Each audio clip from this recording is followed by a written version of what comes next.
After Ultimate MK3, we had released MK Trilogy, which did amazing.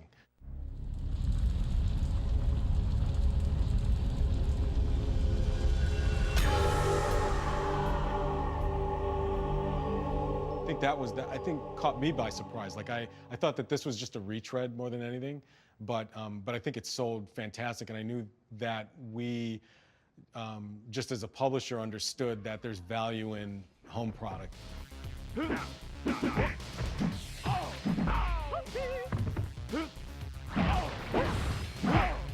They were looking for something that brought up all of the last three Mortal Kombats and kind of brought them all together. We were working on Ultimate Mortal Kombat 3 at the time on the Super Nintendo and the Genesis. But Midway came to us and said, hey, since the CD on the PlayStation is huge, we could actually get all the old characters on.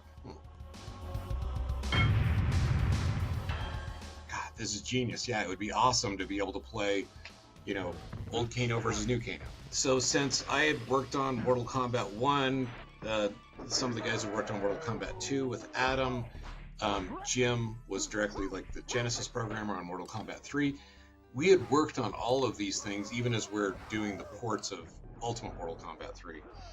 And so we knew how those old games worked, we knew how the characters worked, we knew what the differences were, all of that kind of stuff, and said like, hey, we could probably go through and do some work on this to try to make all this stuff fit together. And so we just started going through and doing some prototypes to bring some of those things back in. We showed it to them and they're like, yeah, this feels really cool, so let's go ahead and move forward with Trilogy as that kitchen sink kind of version of the game.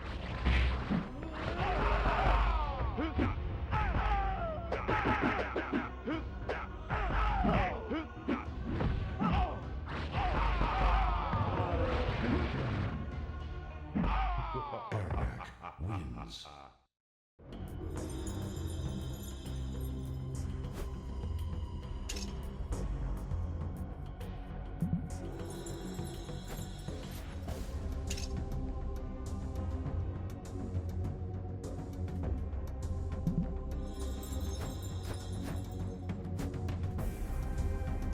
MK4 was definitely a new chapter for Mortal Kombat. It was our first 3D game, obviously. We've created a new game at Midway. We could tell you about its new Zeus chip and how it renders 1.2 million polygons per second. About the lifelike 3D characters and amazingly real backgrounds. About a new weapons feature that will revolutionize fighting games. I recall just the industry going towards 3D, and there was almost an assumption that, of course, you know, we're going to go in that direction. Virtua Fighter, as revolutionary as it was very blocky characters. There wasn't a whole lot of detail, and I remember thinking, I cannot see us representing the MK characters in that fashion. By the time we got to MK4, the hardware that we had at Midway at the time had been developed enough so that the characters could be represented in a way that still sort of maintained a lot of the qualities that you saw in the earlier games. There was not a whole lot technologically that we could carry from what we had been doing into that game. When you think about it, to some extent, Mortal Kombat 2 built on 1, 3 built on 2, and we just had a whole development environment that just kept getting more sophisticated, and we could do more.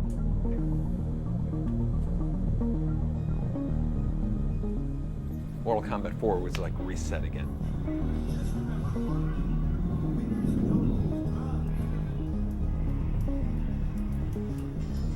It's like we're in Polygon land. That constant balance between, do we wipe the site clean? Do we keep the block button, high punch, low punch, block, and whatnot? It was such a departure from the digitized rhythm that we were in, and you know, we introduced stepping in and out of 3D, weapons. I think we should have put the weapons more on the forefront.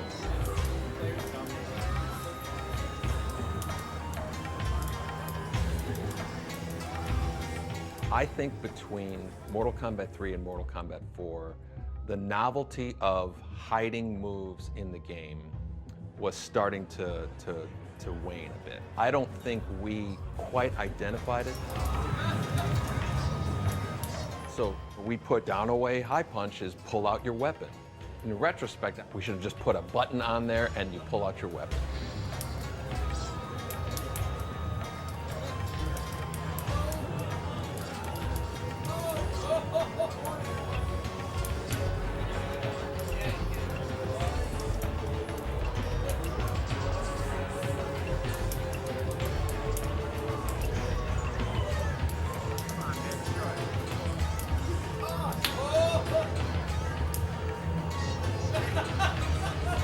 We were such a ragtag team. I remember just staying up crazy late with programmers and with Mike Boone. Game had started getting a little bigger, and they felt like they were understaffed. And eventually they just asked if I wanted to come over and join the team full-time. I moved into animation to figure out how to do motion capture, along with Steve Buran. That was the very, very early days of mocap.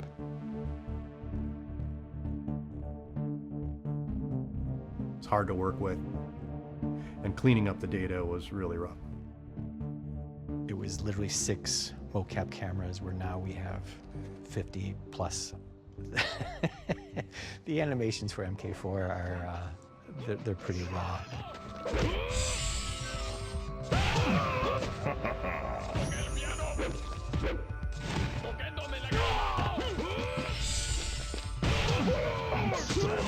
Things like stage fatalities,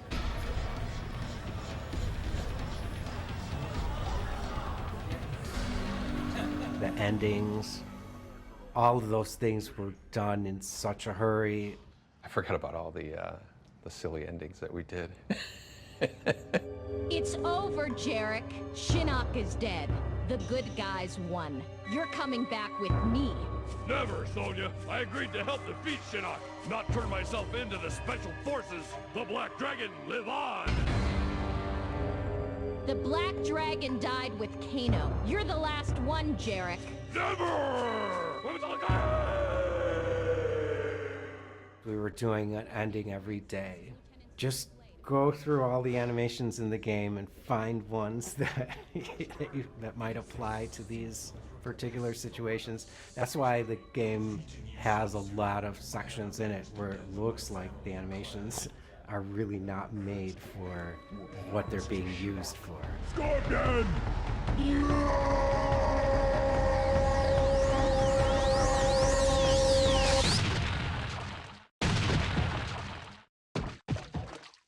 You know, like we didn't hire professional actors. It was just, you know, us. Big mistake, yeah. Dan was scrambling, you know, of course, the schedule is tight. Oh, yeah, everything. We got to figure out how to make this game. And we got all this stuff to do. Come in, Major Briggs. This is Lieutenant Sonya Blade. What? I remember when he came to me and asked me to do a couple voices. I'm like, I don't do that. You know, I'm not very good at that. He had me come into the studio. Liu Kang, you could. Did I do Liu Kang? Yeah. I don't even remember who I did. Started like the war is over, and then you're in the The war is over. I've once again defended my title as champion of Mortal Kombat and defended the realm of Earth, but I have failed to save the realm of Edenia. Kitana? Yes, Liu Kang. It is I. But I thought you were gonna lick— With Shinnok's destruction, you have not only saved the Earth, but you've also saved my own realm. For that, I can never repay you. Knowing that you survived is all that I need.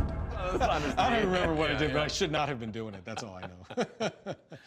In hindsight, when I look at it, given what NetherRealm is doing today, if you think about the earliest cinematics that were done, those were them. When you look at kind of where it is today compared to where it started, it's a pretty long journey there. But I think that was the sort of humble beginnings, I guess. I'm sorry, Jax. Please, don't drop me. Wait, I promise. Too late, Jarek. You can't drop me. You have to uphold the law. You have to arrest me. Wait, this is brutality. You can't do it. Wrong, Jarek. This is not a brutality. This is a fatality. why I still love making games is that the technology is always changing, so you always have to stay on top of it. And I think MK4 was the first big taste of that.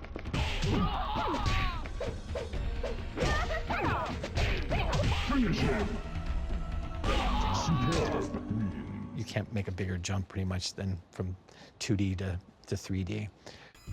Mortal Kombat 4 is about change.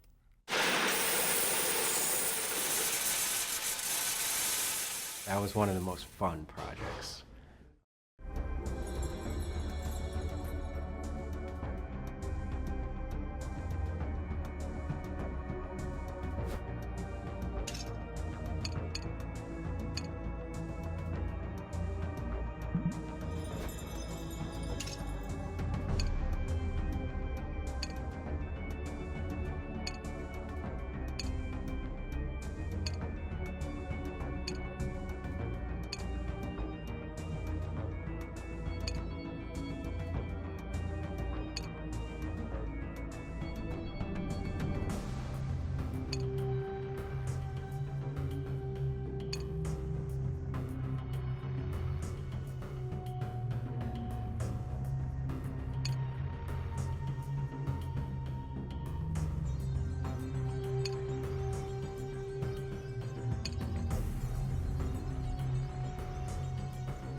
Exact thing.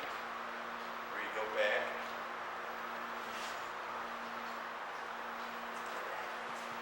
Just hang it on it. Just hang it. We'll just bring it down. Okay.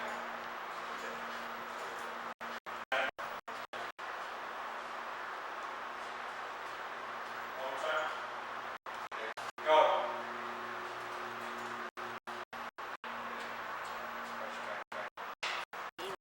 So like you're in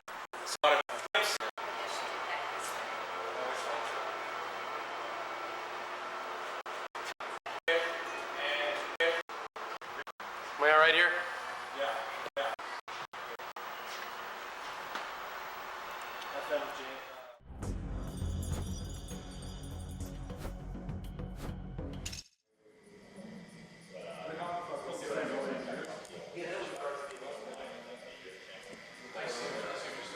So if we do this one first, and we'll just stand and stand.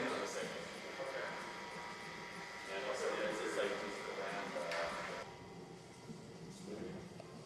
And you're gonna wind up about here. Oh yes. Again, you're gonna have your arms. I'll take that. Okay.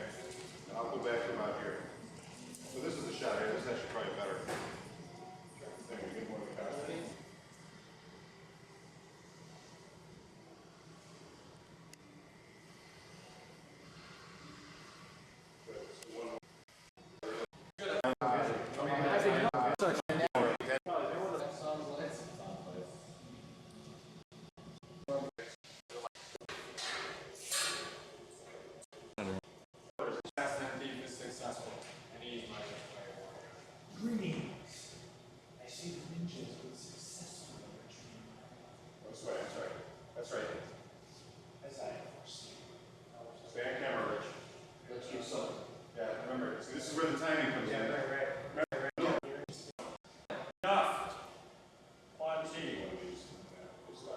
about our payment?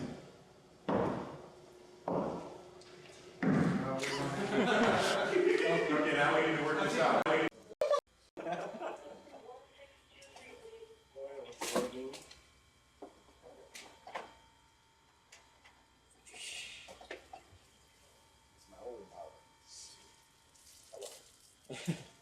Hell. I'll sure come for the easy part when we're just Power Rangers. I wasn't here for the tough stuff. Work around.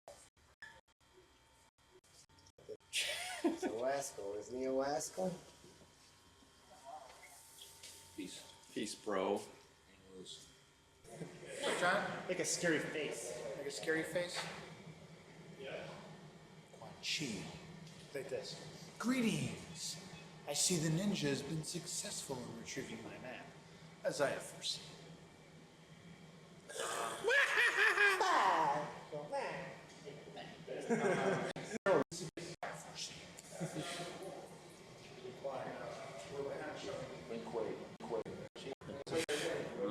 Ruthless. Cunning. Bad hygiene. But like I said, he's very cold. Very cold. As he's getting up, we're going to start in a second. Ninja. Actually, no, he's not a ninja. He's Lin Kuei.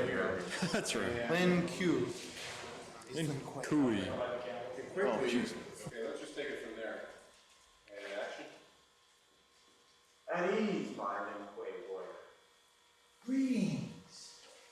I see the ninja has been successful in retrieving my map, as I have foreseen.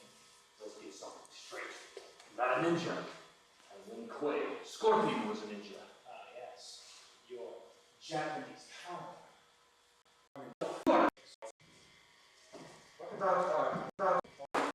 Plans being eliminated forever. You see something. Yeah,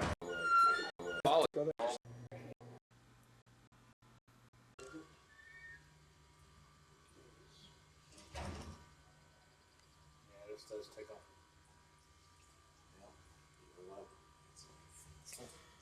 You see, John Vogel, you can trust a sorcerer sometimes.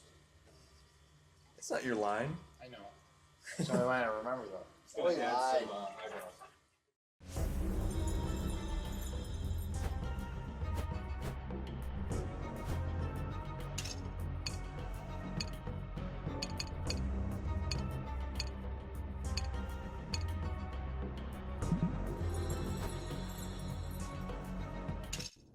We've created a new game at Midway.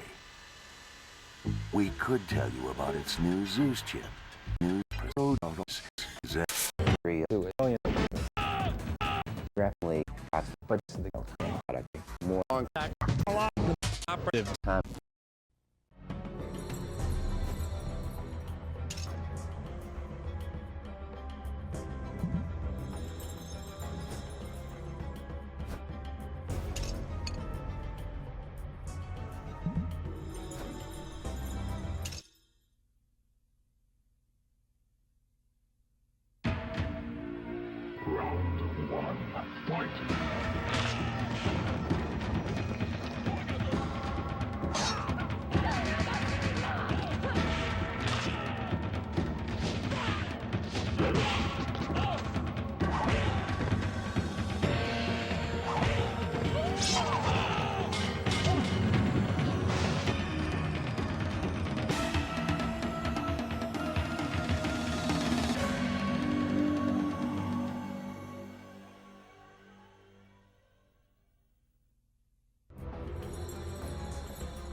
We decided to change everything. We decided to change the presentation of the graphics, the gameplay, add completely new elements to it all. Mortal Kombat 4 is the first 3D Mortal Kombat. Why did Mortal Kombat go 3D? That's a great question. I honestly tapped out at that point.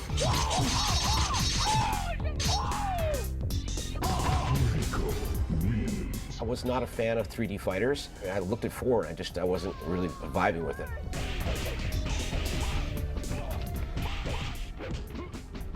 Going 3D for the video game industry was a little bit like reinventing the wheel, but with polygons instead of pixels.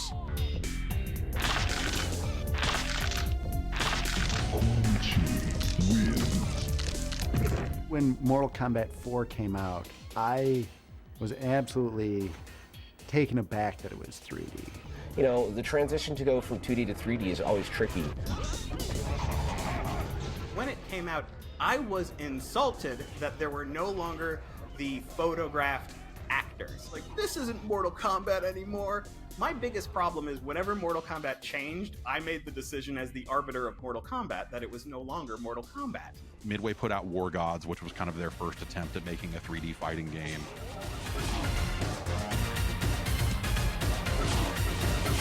They take a lot of concepts from Mortal Kombat. They had a 3D button instead of the run button, but it never felt quite comfortable. And so I was like, I really hope they don't copy this. I'm kind of glad they didn't do that. Instead, they added like the sidestep ability. More of like a quick tap and you can dash into the foreground.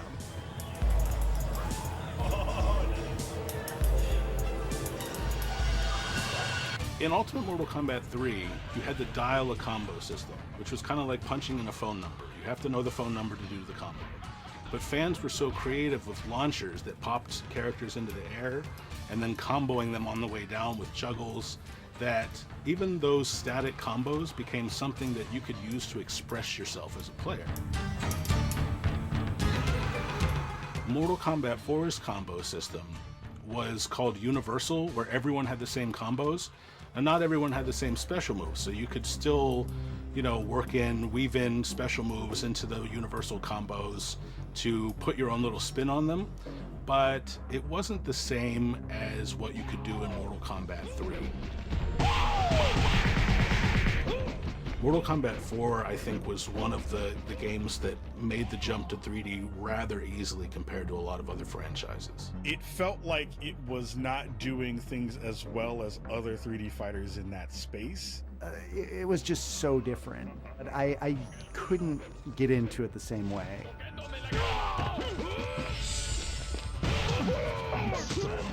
Mortal Kombat 4 is one of those rare games where I like it a lot more now than I did when it came out. I could tell now that they were like doing something interesting, bringing it into a new era. Mortal Kombat 4 is kind of that bridge game to what is coming next, right? It's their kind of first attempt at 3D. And so I think it makes sense nowadays when we look back on it to go like, well, Mortal Kombat 1, 2, and 3 are such amazing video games. Like, what do you do after that? Like, yeah, you have to strip it all down and rebuild it from scratch, or else you're just making the same thing over and over again forever, and no one wants that after a certain point. As far as I was concerned, I loved Mortal Kombat 4.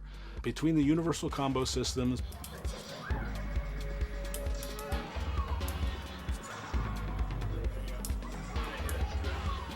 between the weapons, between the characters, the endings. We had a deal. A deal? I am not a god of my word, reptile. All deals are off. I just thought Mortal Kombat 4 was this perfect package, and I played it to death. It's probably the game I've spent the most time in, even more than Mortal Kombat 2 on Super Nintendo.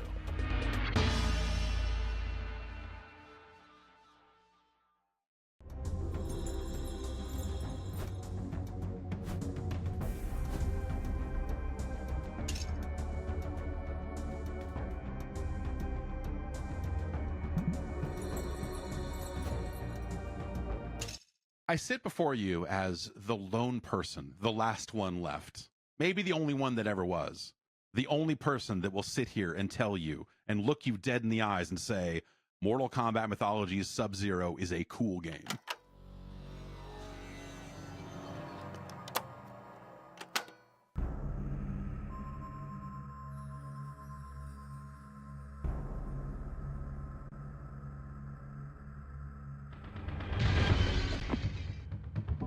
You will fail. We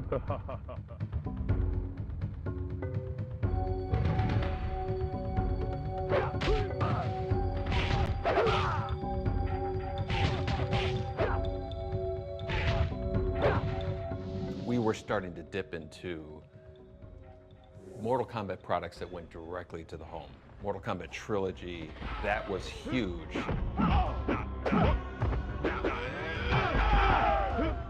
Even, I think, when we were starting MK4, we understood that the coin-op as an industry was sort of starting to wane a little bit. Ed and a portion of the team was focused on MK4, and then, of course, myself and a portion of the team, largely a new team, were focused on mythologies.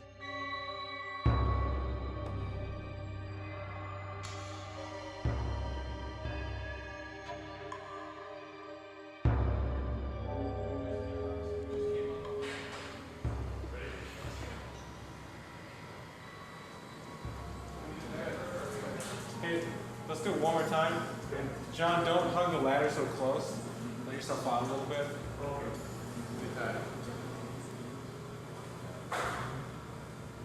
They are earth, wind, water, and fire. With your mastery of the element of cold, you have an advantage that no other human has, and that is the ability to defeat the elements. I have foreseen this. We're sort of hedging our bets. It's like we can do home games and arcade games. We can live in both spaces and maybe use it to our advantage.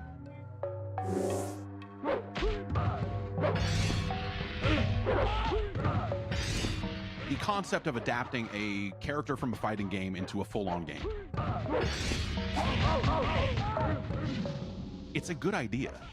You know, like, you've got all these characters with backstories and everything, why not investigate it? You're going to the Nether Realm, and you're going to bring back the amulet.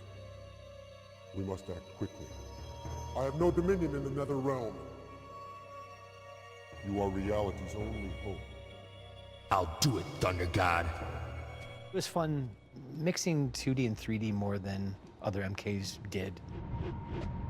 It was 3D environments, but 2D characters, so it was kind of a cool bridge between the old school games and getting into 3D.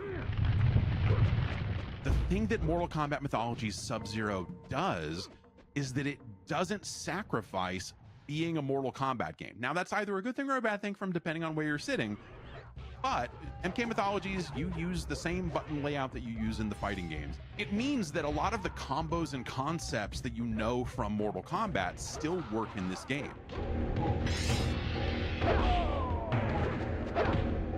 You get to it a little differently because you have to unlock some of those moves, and, you know, like you have a meter to how many ice balls you can throw, and some of these other things that make it, you know, an action game instead of just a pure fighting game.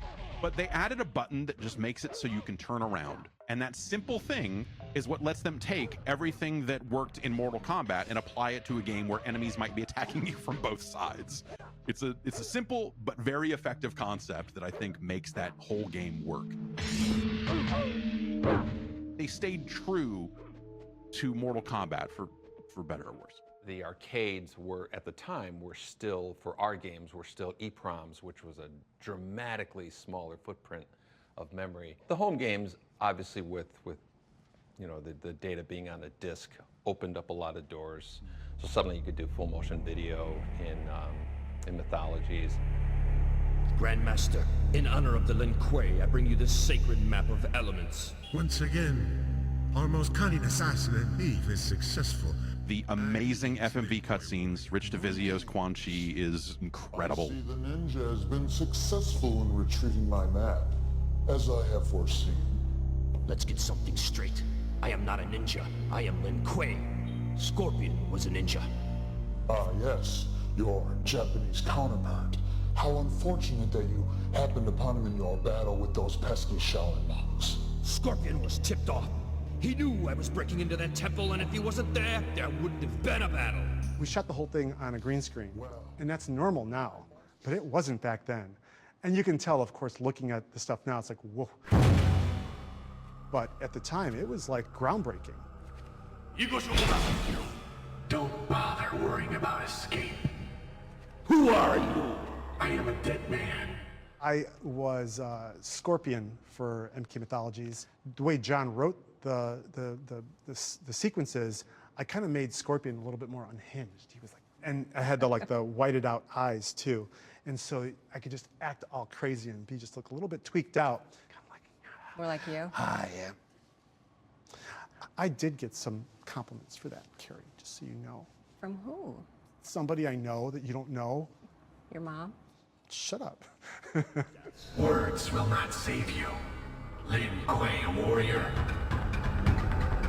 Now, I'm not going to sit here and defend every part of the game. I think in the very first level where you run and you teeter on this edge of this thing and then have this weird jump down and loop your way around so you don't fall to your death and kind of loop your way in to catch a ledge. Like, there's just design stuff in there that I can't defend all of it. But just the very concept that they managed to take a fighting game and apply it to this larger action platformer concept without giving up what made that a fighting game in the first place, I think is what makes that game worth a look. Now, you could argue, again, that, by the time we get to something like Shaolin Monks, they found ways to make those games actually feel good and all of that. But you had to have MK Mythologies Sub-Zero first, and probably Special Forces, I guess, before you get to a point where you're actually figuring out how to make these games good. Gave that game like a 7.5, man. It's not an amazing game, but it's all right.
Towards my later years of Midway, what I became conscious of was that there is business outside of Chicago.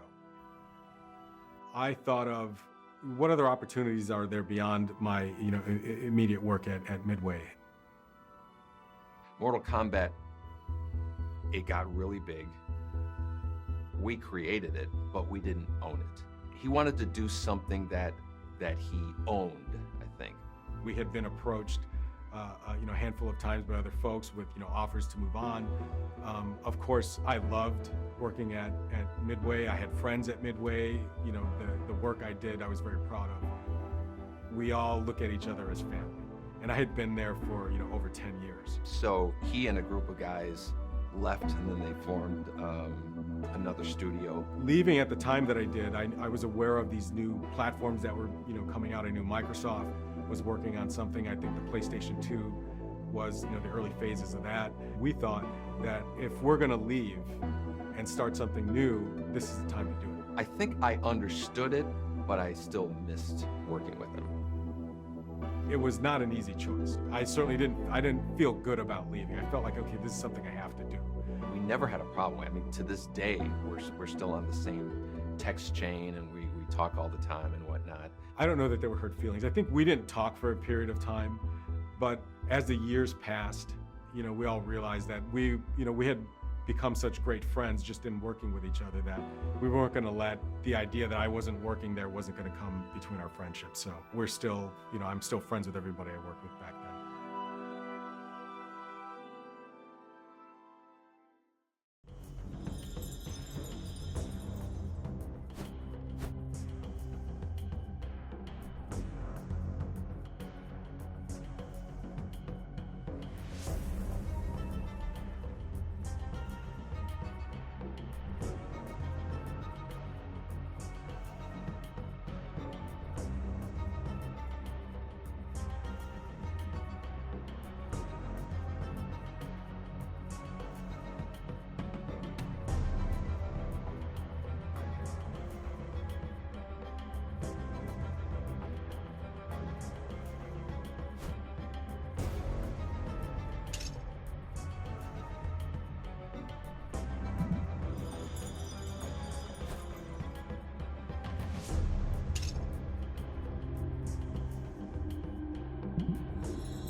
The Netherrealm era of Mortal Kombat the kind of revamp of the franchise, a reboot, it is all still very much unapologetically Mortal Kombat.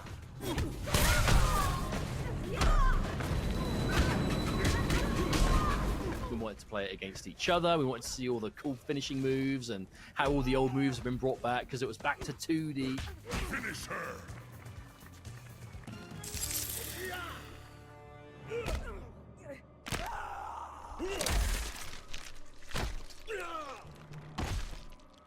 Something that NetherRealm has always been really excellent at is innovating on their own formula and looking to push the boundaries of what they did in the previous games to say, we want to keep going and make this bigger and bigger, bring more people into the fandom. And Mortal Kombat 9, I think, was a really pivotal moment for that. Your amulet.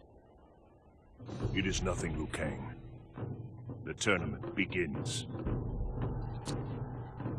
I focus mainly on the creative, the overall direction that we're going to do. What's the new features we're going to add to this, the direction of the story and whatnot. I just want to expose his hand more, but it takes a huge team. It's a completely different animal. I haven't written code in 20 years or something like that, so. I think it's a combination of things that keep Mortal Kombat interesting. First, it's NetherRealm's commitment to always innovating their gameplay mechanics. How are they continuing to one-up themselves? Like, where do these ideas keep coming from? You have itches that you want to scratch. We wanted to do like this adventure thing. We've added the crypt.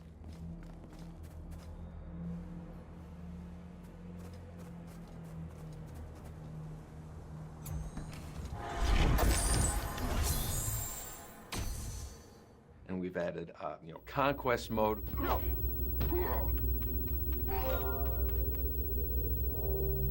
I am Shujinko. Pardon my intrusion, but you do not look like a demon of the Netherrealm. I am Ashra. I was once like the others, before I found the means to purge myself of the evil taint that permeates all who reside here.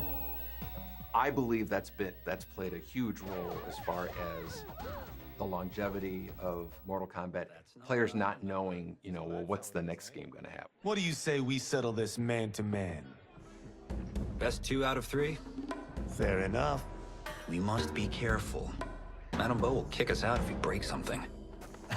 Oh, this won't last long enough for that to happen. You will be down in no time. Fight! We're always trying to add something new.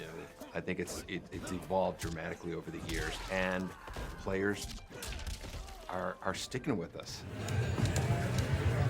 A big part of what motivates myself and our team is just the continuing support that players have so many years later. And it didn't really dawn on me that it's not the same group of players.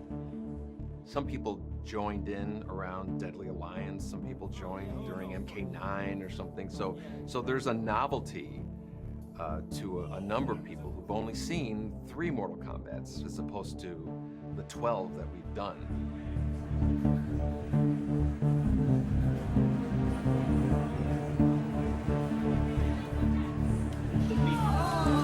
Something that I think really keeps the franchise going iteration after iteration is their ability to make it more accessible to a broader range of players and also a changing player base, adding simple fatalities that are a single button press.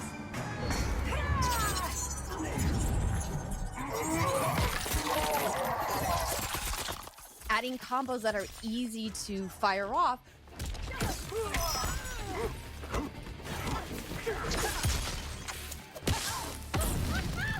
All make older gamers like me a little bit more willing to jump back in, but it also makes it really friendly for new players, which is fantastic.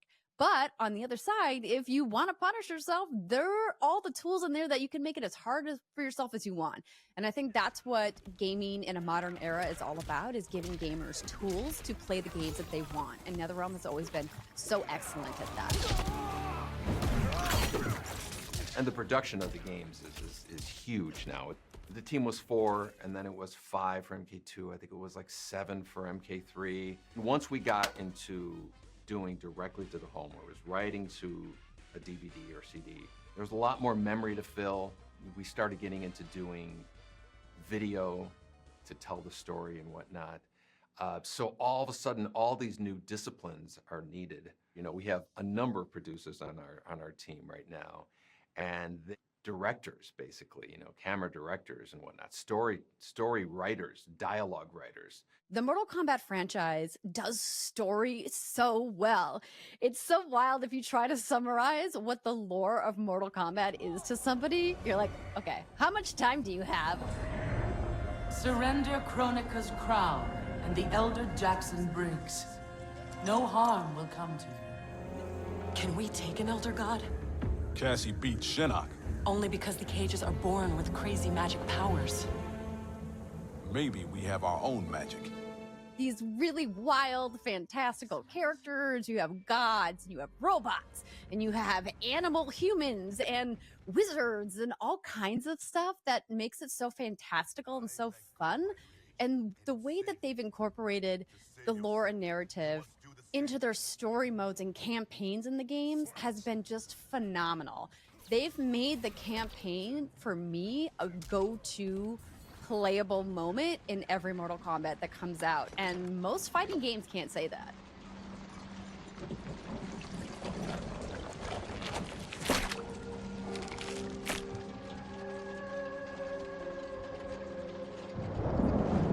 It is an excellent ruse, your disguise.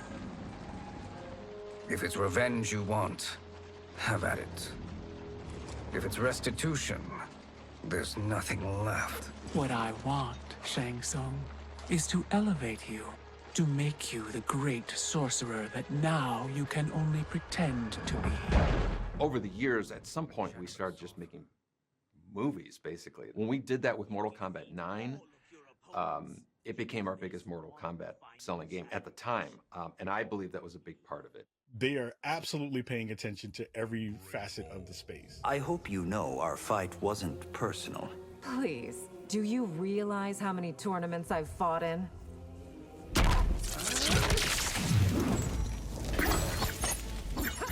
If you were to say, you know, which series and which IP and which kind of game has continued to figure out interesting ways to reimagine itself, MK has been doing that for such a long time. I don't know how many franchises have their last games are the highest selling ones, which is like, you know, how does that happen? You know, usually there's a tail off and then eventually they finish. Our last few games have been our highest selling ones, so I don't know what, I don't know. We're doing something right.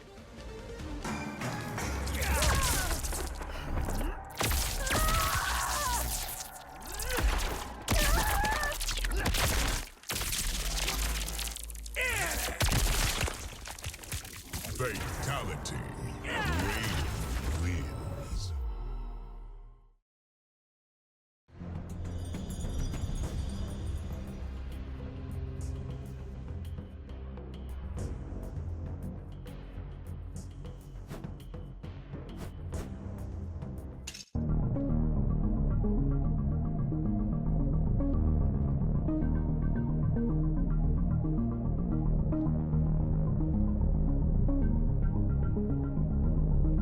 It's funny, when I look back at Mortal Kombat, what I wouldn't share with folks that I worked with was, hey, I do this for free.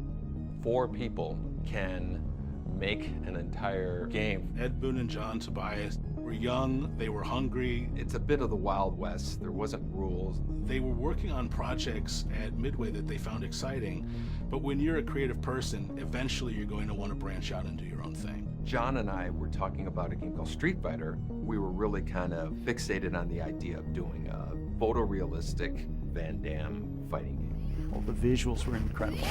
You know, it's digitized, it's real people. You're seeing those 2 big characters on the screen. I was just like, this is the coolest thing ever.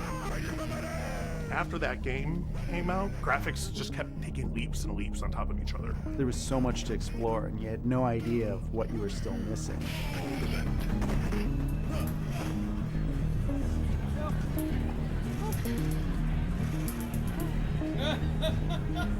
And not having the internet at the time to go to, it made it very social. When I first got a chance to see a fatality for the first time, I lost my mind. I didn't know that was allowed in a video game. It was really the first mainstream hyper-violent game. The way the local news would cover it was, can you imagine if Pac-Man could kill? When a player wins, the so-called death sequence begins. The game narrator instructs the player to finish his opponent. Certainly, the game being ported to the home kind of changed things a little bit. That was a shocker to the moms and dads of suburbia. The very idea that like Mortal Kombat was going to destroy society or the fabric of our youth was always ridiculous. If it was just like, hey, it's a cool fighting game and you can chop off heads, like we wouldn't be sitting here talking about it. These games would just start showing up at arcades, copying Mortal Kombat. Bloodstorm, Time Killers, Tattoo Assassins. These games played terribly. It was more than blood, more than guts, more than even a fighting game.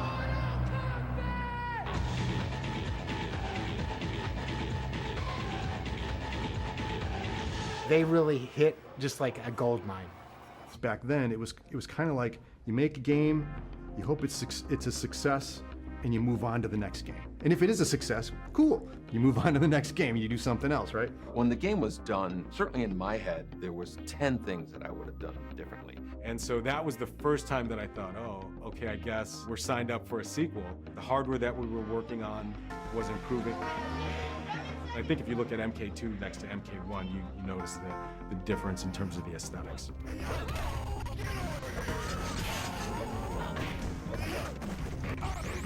Mortal Kombat 2 built on 1, 3 built on 2.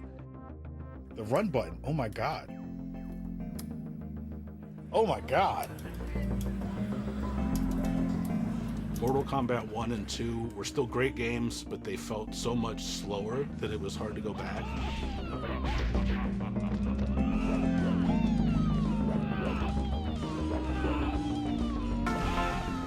They play so differently, but the fact that they're so different is what's cool. Mortal Kombat 4 was like reset again.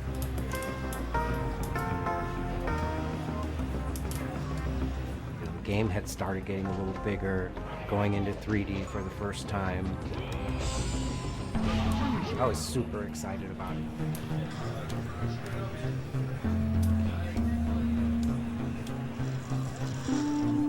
Mortal Kombat going 3D, I think, it makes sense when you look at where technology was going at the time. And people forget how tough the transition was to go from 2D to 3D for so many teams. The team was 4, and then it was 5 for MK2. I think it was like 7 for MK3, 15 for MK4, and each game just grew.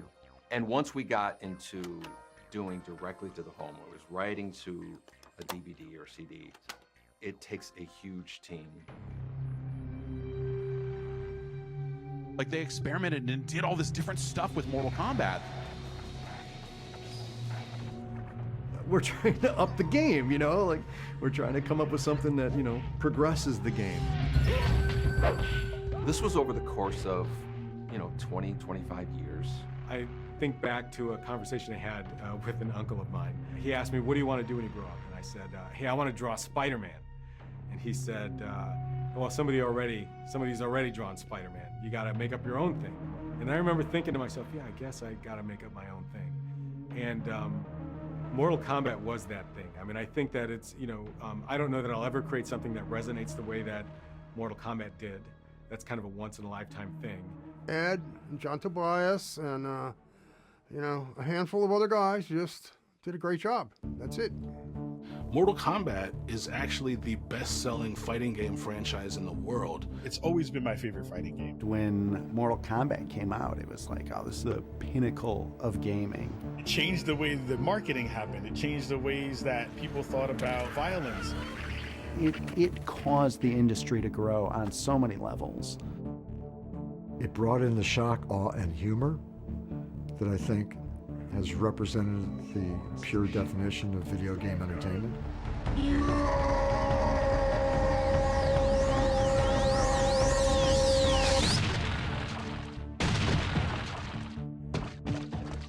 There's a lot of games lately that would rather show you that they're art. It almost seems like they're performing.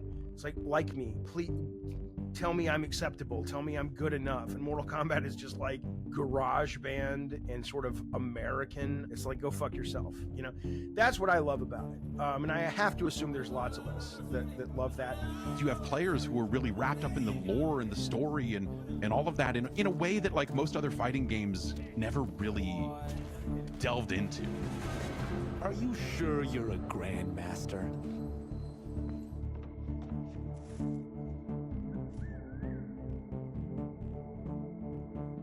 Interesting. Kung Lao, over here! It's why the games still have these, you know, like amazingly crafted story modes to this day. We must fight for each other, Baraka, not with each other. God wants us dead. He said as much to my face. Aid us, and I'll make sure you sit at Kotal's table. It's this giant soap opera built on top of this super, super fun fighting game that really captured this feeling of mystery and magic that you get from old kung fu films. And it's that curiosity, I think, that drives people to continue playing Mortal Kombat, and that has helped it remain a pillar of popular culture today. I am not yet defeated. Yes, you are.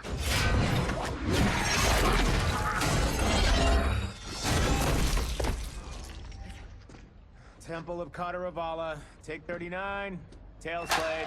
That's a wrap. They're making the fourth movie now, right? Like how many video game franchises have 4 movies made out of them? And I really don't think about it, because I think about it as just a game, but no, it brings people together. And it's created such a mass community. Their fan base is one of the most loyal fan bases that I've ever seen in all of gaming. It will always be the game that I think was my first love and continues to be that.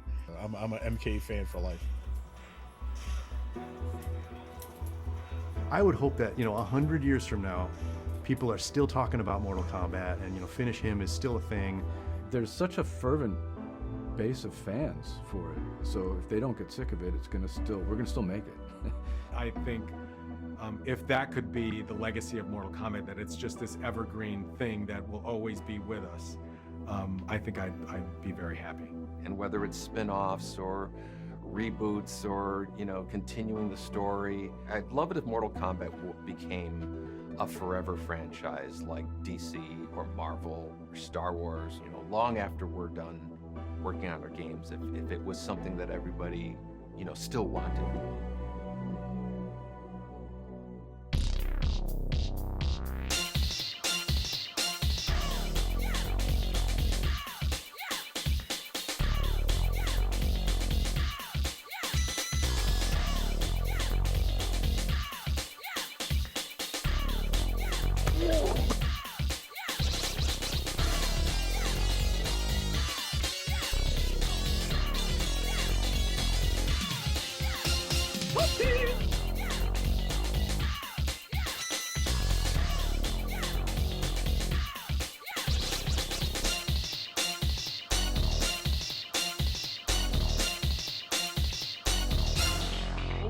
Game over.